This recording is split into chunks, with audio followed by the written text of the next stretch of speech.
اس کا رخ اینا کے کمرے کی طرف تھا۔ آپ؟ اینا اسے دیکھتے ہی بیڈ سے اتر گئی تھی، لیکن دوسرے ہی پل وہ زناٹے سے پڑنے والے تھپڑ سے لڑکھڑا کر بیڈ پر گری تھی۔ شامیر بھائی، شٹ اپ! اپنی گندی زبان سے میرا نام مت لینا۔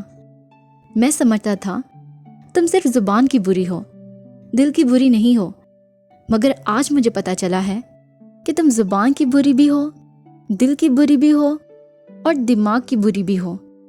جتنی گھٹیا تم ہو، اتنی گھٹیا تمہاری سوچ ہے۔ تم سب کو اپنی جیسا سمجھتی ہو، حالانکہ تم صرف ایک ہو، تمہارے جیسا کوئی اور نہیں ہے۔ شامیر غصے سے پاگل ہو رہا تھا۔ لیکن میں نے کیا؟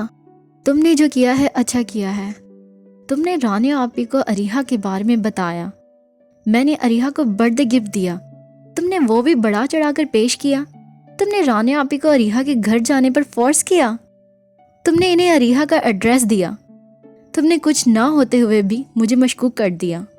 تم نے اریحا کی انسلٹ نہیں کروائی، مجھے میری ہی نظروں میں گرا دیا ہے، پھر بھی تم کہو گے کہ تم نے کچھ نہیں کیا۔ اینا فیروز، آج اگر مجھ پر ایک قتل معاف ہو جاتا تو میں تمہارا قتل کر ڈالتا۔ تم فساد کی جڑ ہو، امی سچ ہی کہتی ہیں، تم مصیبت ہو، عذاب ہو، اس گھر کے لیے عذاب۔ وہ غصے سے لفظ چبا چبا کر کہتا اسے نفرت سے دیکھ رہا تھا۔ اینا تھپڑ سے سن ہوتے رخسار پہ ہاتھ رکھے ساکت کھڑی شامیر کو دیکھ رہی تھی۔ اس کے کانوں میں شامیر کے نوکیلے الفاظ گونج رہے تھے۔ وہ اس شخص سے محبت کرنے لگی تھی، لیکن خود بکھر کر رہ گئی تھی۔ اس کی ذرا سی نادانی اور بچپنے نے اسے عرش سے فرش پر لا پٹکا تھا، اور وہ ریزہ ریزہ ہوئی ذات کو سمیٹتی رہ گئی تھی۔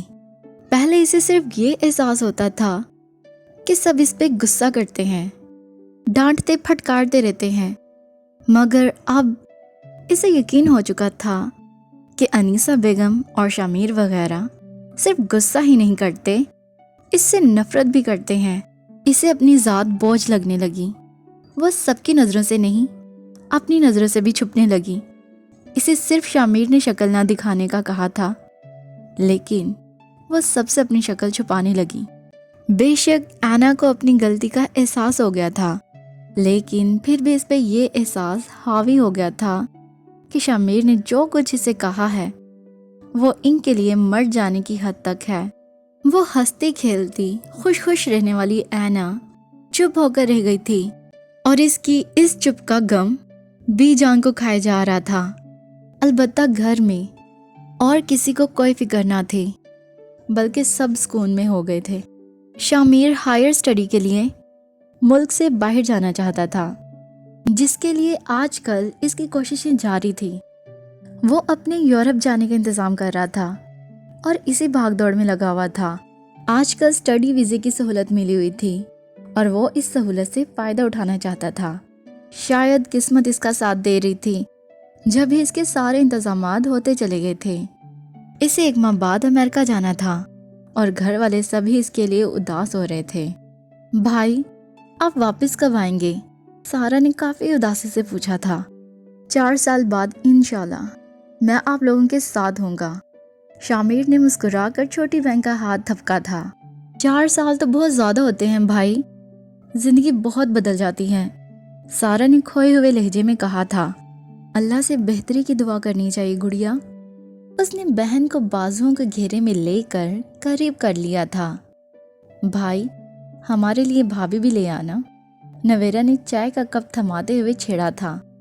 اللہ خیر کرے، میرا بیٹا بھلا کیوں لانے لگا گوری میم؟ ہو نہیں، تمہارے چچا نے جو روک پال رکھا ہے کیا وہ کافی نہیں ہے؟ انیسہ بیگم نے بیٹی کو ڈانٹ دیا تھا۔ امی، میں تو بس مذاق کر رہی تھی۔ نویرا نے ماں کا غصہ کم کرنا چاہا تھا۔ میں تو مذاق میں بھی ایسی بات کرنے سے ڈرتی ہوں۔ میرا بیٹا پڑھ لکھ کر آ جائے تو دھوم دھام سے شادی کروں گی، سارے ارمان پورے کروں گی اپنے۔ انیسہ بیگم نے شامیر کا ماتھا چوما تھا۔ امی، اگر آپ سارے ارمان شامیر بھائی پہ پورے کر لیں گی تو میرے لیے کیا بچے گا؟ سمیر نے دہائی دی تھی اور وہ سب ہنس پڑے تھے، اور ان سب کو ہنستے ہوئے دیکھ کر کسی کی اداس آنکھیں گہری محرومی پہ رو رہی تھی اور دل دکھ سے بھرا ہوا تھا۔ کتنا مکمل، کتنا پرفیکٹ منظر تھا۔ اس کے سامنے ایک بھائی اپنی چھوٹی بہن سے پیار کر رہا تھا۔ بہن لاڈ سے باتیں کر رہی تھی، ماں محبت بھری نظروں سے دیکھ رہی تھی، دوسرے بہن بھائیوں کی نوک جھوک جاری تھی۔ سب کے درمیان ایک رشتہ تھا، مان تھا، محبت تھی، ایک دوسرے کا احساس تھا، سب کچھ تھا وہاں، وہ سب کچھ جو اینا فیروز کے پاس نہیں تھا۔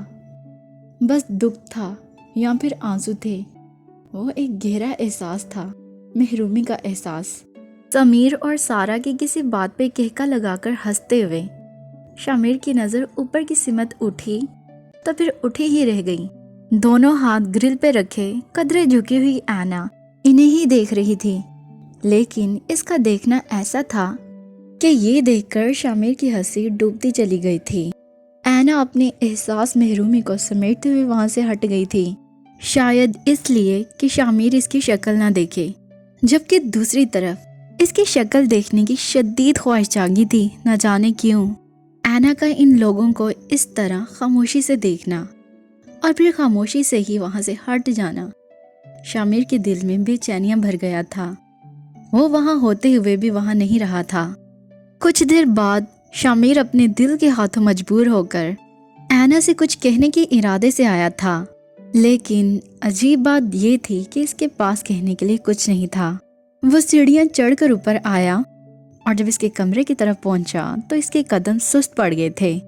اسی کشمکش میں اس کی نظر اٹھی تھی اور وہ اپنی جگہ جم سا گیا تھا۔ اینا نیچے کارپیٹ پہ بیٹھی اپنے بیڈ سے ٹیک لگائے کسی گہری سوچ میں گم تھی، اور اس کے آنسو بڑی روانی سے بہہ رہے تھے۔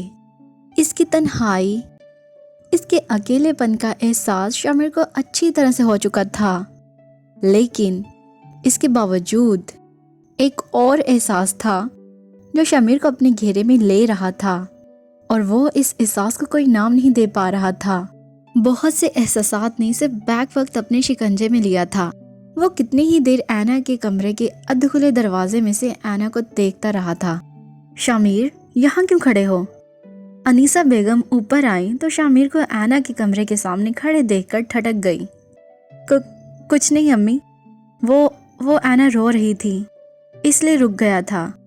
نہ جانے کیوں وہ گھبرا گیا تھا، اسے اپنا لہجہ اجنبی سا لگا تھا اور اسے اپنے بہانے پہ حیرت ہوئی تھی۔ اینا کیوں رو رہی تھی؟ انہوں نے اپنے بیٹے کی اڑی اڑی رنگت کو مشکوک نظروں سے دیکھا تھا۔ پتہ نہیں، اس نے کندھے اچکائے، لیکن پھر بھی انیسہ بیگم نے تصدیق کرنے کے لیے اینا کے کمرے میں جھانک کر ہی دم لیا تھا۔ ہو نہیں، اپنی پیدا کرنے والوں کو ہی رو رہی ہوگی۔ منوس، ماں پیدا کر کے ہی مر گئی، باپ گوری کے ساتھ عیاشیاں کر رہا ہے، اور یہ مصیبت ہمارے سینے پہ مونگ دلنے کے لیے رہ گئی ہے۔ انہوں نے ناک بھون چڑھاتے ہوئے اسے کوسا تھا، اور شامیر ان کے کوسنے سن بیزار ہو گیا تھا۔ اس نے وہاں سے چلے جانے میں ہی عافیت جانی تھی، لیکن دل و دماغ وہ اینا کے دروازے کی چوکھٹ میں ہی چھوڑ آیا تھا۔ وہ اتنی دور اتنے عرصے کے لیے جا رہا تھا، اس لیے جانے سے پہلے اینا سے کچھ کہنا چاہتا تھا، لیکن کہنے کا موقع ہی نہیں مل رہا تھا، اور جب موقع ملتا تھا تب اینا ہی منظر سے غائب ہو جاتی تھی۔ بہت دن ہو گئے تھے وہ اس کے سامنے ہی نہیں آئی تھی، اور اگر اتفاقاً آ بھی جاتی تو کترا کے نکل جاتی تھی، اور اسی طرح میں سارے دن گزر گئے اور شامیر کی روانگی کا وقت آ گیا۔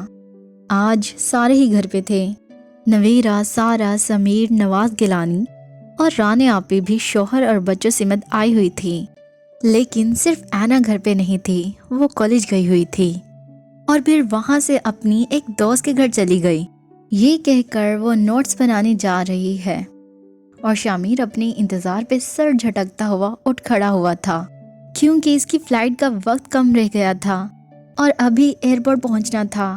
گھر والے سبھی اسے سی آف کرنے گئے تھے، صرف بی جان گھر پہ تھی۔ خیر، اسی کے ساتھ اس پارٹ کی ایکسپلینیشن یہی کمپلیٹ ہوتی ہے۔ دوستو، اگر یہ ناول آپ کو پسند ہے اور اگر آپ چاہتے ہیں میں اس کے نیکسٹ پارٹس ایکسپلین کروں، آپ کمنٹ سیکشن میں جا کر ضرور بتائیں، اور ویڈیو کو لائک بھی کر دیں تاکہ مجھے پتا چلے کہ آپ کو پسند بھی آ رہا ہے۔ چینل کو اگر سبسکرائب نہیں کیا تو سبسکرائب کر دیں۔ تھینکس فار واچنگ، ملتے ہیں بہت جلد، تب تک کے لیے اللہ حافظ۔